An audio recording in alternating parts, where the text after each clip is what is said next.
Hi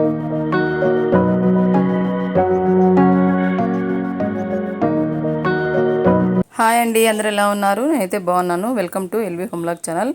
ఈరోజు అయితే నేను దేవుడి క్లీనింగ్ అంతా చేస్తున్నానండి. శనివారం కదా, అందుకు మామూలుగా ఒకసారి గురువారం చేస్తానండి, వీలుగానప్పుడు శనివారం చేసుకుంటుంటాను. ఈ విధంగా అయితే దేవుడి సామాన్లన్నీ కడిగేసుకుందామని బయట వేసేసుకున్నాను. తర్వాత వచ్చి దేవుడి పటాలంతా క్లీన్ చేసుకుంటున్నానండి. ఈ విధంగా అంతా కుంకుమ కొంచెం నీళ్ళలో కలుపుకున్నాను బొట్లు పెట్టుకోవడానికి. తడి కుంకుమ ప్లస్ పొడి కుంకుమ రెండు. ఈ విధంగా పటాలన్నీ నీట్గా తుడిచేసుకుంటున్నాను. నీళ్ళే కొంచెము పసుపు వేసుకునేసి క్లీన్ చేసుకుంటానండి పటాలన్నీ నేను ఈ విధంగా. ఎందుకంటే ఏదైనా పసుపు అంటే మామూలు కూడా మనం ఇంట్లో కూడా చల్లుకుంటాం కదండి పసుపు నీళ్ళు. ఆ విధంగా దేవుడి పటాలు కూడా నేను పసుపు కొంచెం వేసుకొని తుడిచేసుకుంటాను నీట్గా. ఈ విధంగా తడిగుడ్డతో తుడిచేసుకొని తర్వాత పొడిగుడ్డతో తుడిచేసుకుంటానండి పటాలన్నీ. ఈ విధంగా అంతా తుడిచేసుకొని బొట్లు పెట్టేసుకుంటుంటాను. తడి కుంకంతో పెట్టుకుంటున్నాను హెయిర్ బడ్స్తో. ఈ ప్యాకెట్ ఒకటి సపరేట్ తీసుకొని పెట్టుకుంటానండి, దేవుళ్ళకి మాత్రమే. ఇది ఇంట్లో వాడేదైతే నేను వాడుకోను, సపరేట్గా పెట్టుకుంటాను. ఒక ప్యాకెట్ తెచ్చి ఈ విధంగా పెట్టేసుకుంటుంటాను. బొట్లు పెట్టేసుకున్నాను. తర్వాత పొడి కుంకం పెట్టుకుంటున్నాను అండి. మళ్ళీ వారం వచ్చేంతరకు కూడా చెక్కు చెదరకుండా ఈ విధంగానే ఉంటుందండి పటాలకైతే కన్నా. నీట్గా బాగా తుక్కునే ఉంటుందండి, బొట్లన్నీ ఊడిపోకుండా ఉంటాయి. చూడండి, అమ్మవారికి కుంకుమ అంతా పెడితే ఎంతో కళ్ళగా ఉంది కదండి. ఈ విధంగా అయితే దేవుడి పటాలన్నిటికీ బొట్లు పెట్టేసుకున్నానండి. మనం అంతా బొట్లు పెట్టిన తర్వాత ఒకసారి అంతా ప్రెస్ చేయాలండి, అంతా అతుక్కునేస్తాయి కుంకుమ.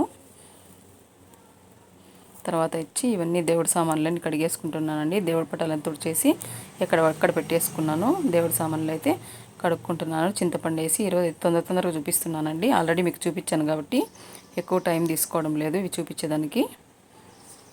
తర్వాత వచ్చి కొంచెం పీతాంబరం కూడా వేసుకొని రుద్దుకుంటానండి. ఫస్ట్ అంతా చింతపండు వేసి రుద్దుకుంటున్నాను, తర్వాత పీతాంబరం వేసి రుద్దుకుంటాను. కొంచెం సర్పు కానీ లిక్విడ్ కానీ వేసి రుద్దుకుంటే జిడ్డు లేకుండా ఉంటాయండి. లిక్విడ్ అంటే విమ్ లిక్విడ్. ఈ విధంగా అన్నీ కడిగేసుకున్నానండి. అవి కడిగేసుకొని తుడిచిపెట్టుకున్నాను. కొంచెం సేపు ఆరిన తర్వాత ఈ విధంగా బొట్లు పెట్టుకోవాలి విగ్రహాలకన్నిటికీ. ప్లేట్లో ఈ విధంగా బియ్యం పోసి పెట్టుకున్నాను కదండి, కొన్ని విగ్రహం పెట్టుకోవడానికి, అమ్మవారిది లక్ష్మీదేవి విగ్రహం పెట్టుకోవడానికి.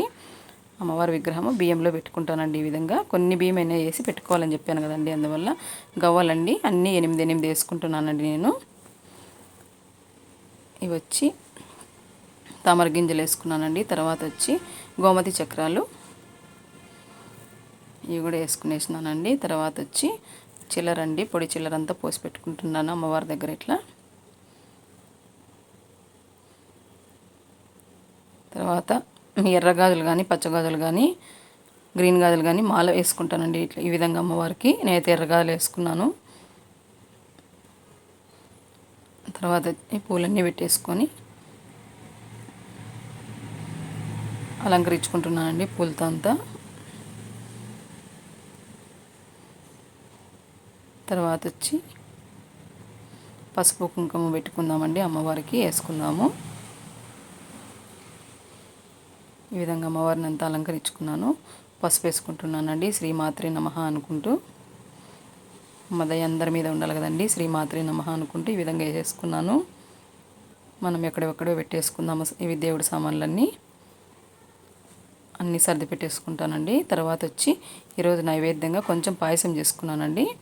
స్టవ్ మీద కడాయి పెట్టేసుకొని తర్వాత 2 స్పూన్ల దాకా నెయ్యి వేసుకున్నాను. నాన్ స్టిక్ పెట్టుకున్నానండి.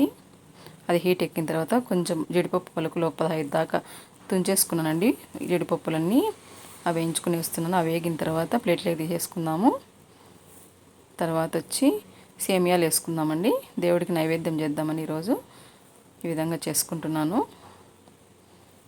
వీలు ఉన్నప్పుడైతే చేసుకుంటానండి, వెళ్ళినప్పుడైతే పండ్లైనా పెట్టేసి పూజ చేసుకుంటాను. సేమియాలు కూడా ఏం చేసుకున్నాను. సేమియాలు కొంచెం కలర్ మారిపోయిన తర్వాత తీసేసుకుందామండి. వేగిపోయినాయి ఇవి. తర్వాత వచ్చి స్టవ్ మీద పాలు పెట్టేసుకుందాము. పాలు కాగిపోయినాయి కదండి, ఇప్పుడు సేమియా వేసేసుకుందాము. సేమియాలు వేసేసుకొని కలుపుకుందామండి.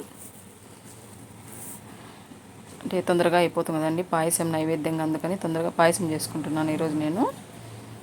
ఇదంతా పాయసం ఇదంతా ఉడికిపోయిన తర్వాత సేమియా ఫస్ట్ చూసుకోవాలండి. కొంచెం ఉడికిన తర్వాత మనం యాలక బుడ్లు చక్కెర వేసి మిక్సీ పట్టుకున్నానండి, బాగా మెదుగుతుందని.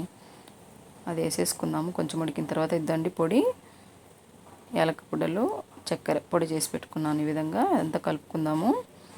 తర్వాత వచ్చి ఇది కొంచెం కలుపుకున్న తర్వాత చక్కెర వేసుకుందామండి. నేను అందాజ మీద వేసుకుంటున్నాను అండి, కొలతలతో అయితే చూపించడం లేదు, టైం అయిపోతుంది దేవుడు పూజ చేసుకోవాలని.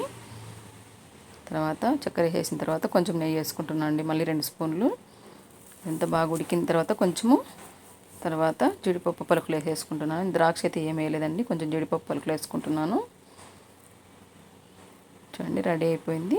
ఒకసారి జీడిపప్పు పలుకులు వేసి కలుపుకొనేసి గిన్నెలోకి తీసేసుకుంటున్నాను, దేవుడికి పెట్టుకోవాలి కదా, అందువల్ల. రెడీ అయిపోయిందండి పాయసము. గిన్నెలోకి తీసేసుకుంటున్నానండి. ఇక్కడ దేవుడికి నైవేద్యంగా పెట్టుకునేసి గోవిందనామాలు చెప్పుకుంటున్నానండి. తర్వాత వచ్చి వెంకటేశ్వర వజ్రకవ స్తోత్రం చేసుకునేసి లక్ష్మీ అష్టోత్తరాలు కూడా చేసుకున్నానండి. లక్ష్మీ క్షీర సముద్ర తనయ శ్రీరంగ దామేశ్వరిని చదువుకునేసి టెంకాయ కొట్టేసుకున్నానండి, పూజ చేసేసుకున్నాను. మా ఇంటి దేవుడు వచ్చి వెంకటేశ్వర స్వామి అండి, అందువల్ల ఇంటి ఇలవేలు పైన. తర్వాత పూజ అంతా అయిపోయిందండి, ధూప్ స్టిక్స్ వెలిగించేసినాను. పూజ అయితే నేను ఈ విధంగా శనివారం చేసుకున్నానండి. మా వీడియోస్ మీకు నచ్చినట్లయితే లైక్ చేయండి, షేర్ చేయండి, సబ్స్క్రైబ్ చేయండి, పక్కనే ఉన్న బెల్ సింబల్ నొక్కండి. Thanks for watching.